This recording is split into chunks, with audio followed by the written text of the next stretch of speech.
Welcome to the Eagle River and Kankakee Railroad, everyone. Summer's wrapping up. I thought I'd catch everybody up on the work I've been doing. It's been a very long summer. My summer kind of became a country western song, and I was the person in it. Didn't get nearly as much done as I wanted to. We had two family members go through some pretty serious health issues. One moved in with us, so that took some time. Was happy to house them. Ended up being kind of a great experience, but it was time out of the train room.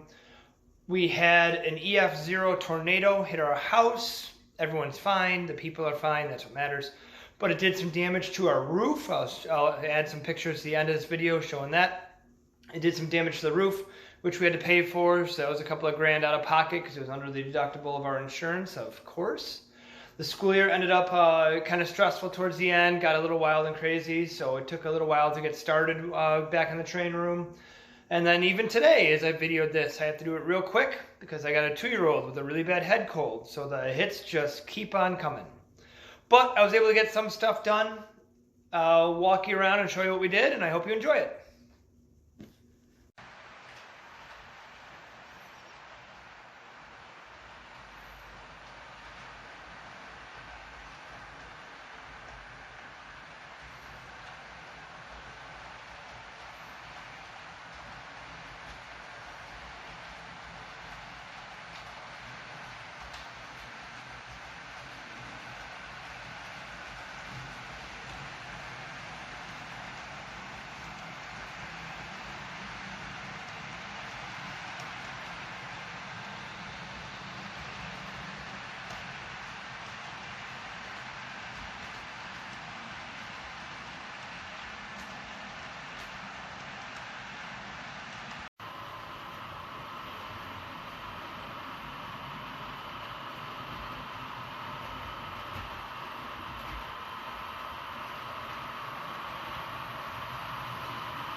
As you can see from the previous videos, we have movement.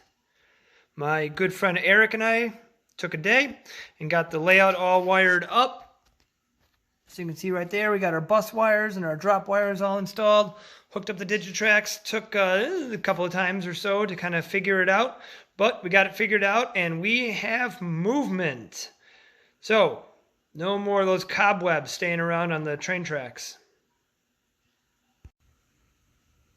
This is one project that I am nearly finished with. I still need to do the roof, and I still need to do the piping for the plastic pellet hoppers on the left-hand side. This is Dagot Plastics. It is an abandoned plastics factory, so we'll not be getting any rail service. The rails are not going to be powered. I spent quite a bit of time over the summer on this one. It is an Atlas building on either side of a Walters River City Textiles building. I did the interior for a couple of the rooms. I'll take pictures of that, still pictures, and include those so you can see what they look like. Those turned out really, really well. They really do look like an abandoned building. I even really nerded out. I wanted it to look like it was abandoned in the 90s. So the artwork in the walls, shall we say, and the advertisements and all of that are from the 90s. So I spent a lot of time doing that, probably too much time. I still have to board up some of the lower windows. And like I said, to the roof, there's a water tower that goes on the top. But I'd say this project is about 80% done. I still have to purchase a warehouse, which will go on the extension part right here. So you'll see that part still hasn't been touched yet. This is insulation. It is literally insulation left over from when a good friend of mine did our bathroom. But it ended up being perfect because it's insulation. It shouldn't contract or expand in the weather, which is really nice. I then covered it in the ERK concrete, which ended up being really nice, really easy to work with, made my job really easy. Painted it, weathered it. I even scribed in the concrete lines with a ruler, so that turned out really, really nice. I'm really happy with this. In a conversation with a buddy, we were talking about abandoned buildings, and I said I was thinking about putting a rail car left over on the track there. And I had my good buddy Matt and my good buddy Eric both said that was a bad idea. And what was probably best was to put old engines. And then Eric sent me a picture of an old factory that had a couple of SW1500s in it. And I remembered that when I first started doing ERK things, I did a pair of SW1500s from Athearn Blue Box. And wouldn't you know it, they fit perfect. So I got to put a couple details on there, the handrails on there and things like that. But either way, this scene is largely done. It is in the darkest part of the room, I should say. There's no lighting here, which kind of I like with it being an abandoned building. It looks kind of dark and depressing. And weirdly, I was even able to find a Dagot, which is the person I modeled this after. It's from the Batman universe. And I found a figure that looks a lot like him reading a newspaper. So I'm going to have him standing out front along with some people as they start the demolition of this building.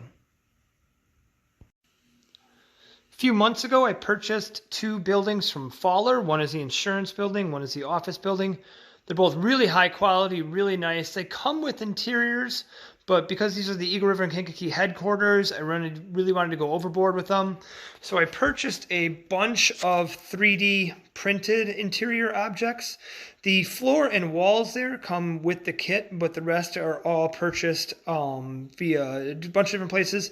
I believe my next video is going to be all about 3D printed things in HO, so I'm not going to go into a whole lot of detail on where I got these yet. They'll be covered in the next video. This is the 3rd floor. I'm going to be having an office party right there. I purchased a bunch of figures.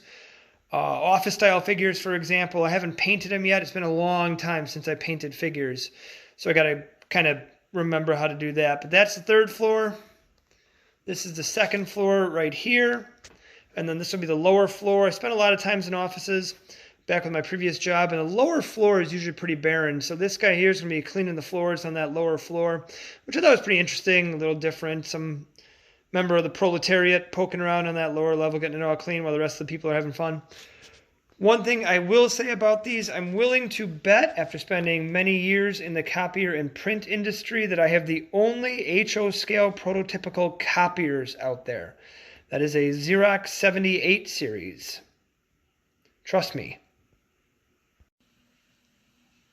Another thing I'm really excited about, my birthday and Christmas present arrived from my wife. I got 2 of the scale trains, AC44 C6Ms. I don't really have a favorite locomotive. I've never really been that type of person, but I really do love these. I think they're super cool, and maybe it's kind of my generation's rebuild in a way, but I really, really like them. The second engine, 4011, I'm going to be renumbering into 4879. I just had to when I found out that some of the former BNSF-9s were converted into the NS AC44 C6Ms. So I researched it. Looks like all I gotta do is renumber it and that's it. I was able to score the decals from Shell Scale, and by a miracle, they had 4879, which was right in the number range I wanted to recreate. So I didn't even have to move the numbers around on the engine. And if anybody's ever renumbered an engine, moving those little tiny decals around and keeping them all straight and organized can be Satan's nightmares. So I was very happy to accept 4879 into the fleet. These two engines are going to be on captive service most likely. They'll be taking anthracite coal to the local steel mill in the Duville, Wisconsin area. I still don't think the steel mill is going to be modeled, but it can still get coal. One purchase I had not planned on making but was happy to do was this. It is a water tower. This is going to be the Duville water tower. The reason why we got it, my 5-year-old has decided that water towers are the coolest thing on the planet. When we go driving around, he spots them and calls them out and gets all excited to see them. So with his birthday, he asked for a couple of things, but one of them was a water tower for the train room. And with a $13 purchase, I was more than happy to oblige. So if you listen closely, it is pouring rain outside, which is why you can hear the tinking sound in the background. So there's nothing wrong with your TVs or your phones. It is the rain. Blame the rain on this one. A couple of things I have been able to do is get a couple more engines on the fleet or get close to it. This is an SD70M-2, former NS engine. It was purchased by the ERK through PRLX, so NS sold it to PRLX, and then ERK bought it from there.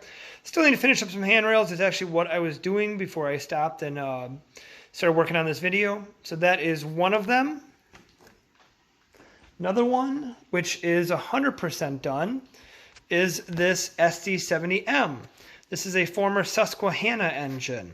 I just love the paint scheme. I believe I talked about this briefly in the last video, or I said I was getting close to finishing it. It is now completely done. My son calls it the Bumblebee engine. It is really cool. I really like it. The PTC antennas came out perfect on the top. Again, 3D printed, so I'll go ahead and bring those up in the next video. And then an engine that I've wanted for a long time. This is a former Southern Pacific GP40. The reason why, I said earlier in another video that the fertilizer plant I'm going to be doing will be down south in Arkansas. And that is because I have a good friend who lives around that area named Scott. He is a big Southern Pacific fan. It's his favorite railroad by far. And I wanted that to have a local that was run by a former Southern Pacific engine. So I did some research online. This is an Atlas engine. And it is purchased actually not from Southern Pacific or Union Pacific to the ERK, but through Helm Leasing. So if you look it up, if you have some time, some Southern Pacific engines went to ICE, and then those were sold to Helm Leasing. So this was purchased from Helm Leasing, which is a little bit more prototypical for a railroad in 2025.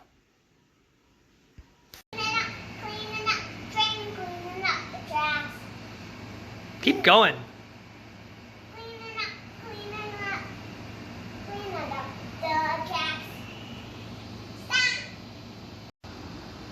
Okay, buddy, what happens if it uncouples or comes off the track? Like the emergency stop. Good job. Well, everyone, I hope you enjoyed. I hope you're having a nice, safe summer. I hope you're getting more modeling done than I did. I'm going to include some still pictures of some weathering I did. Weathering is my favorite part of the hobby, so dark times is when I tend to take it out on a rail car or something like that and get it all dirty. If you have any questions, please feel free to ask in the comment section. As for every YouTube creator, I'm going to give you the obligatory speech. Please make sure you like and subscribe. Helps out the channel quite a bit. Hope everyone enjoys their summer and stay safe out there.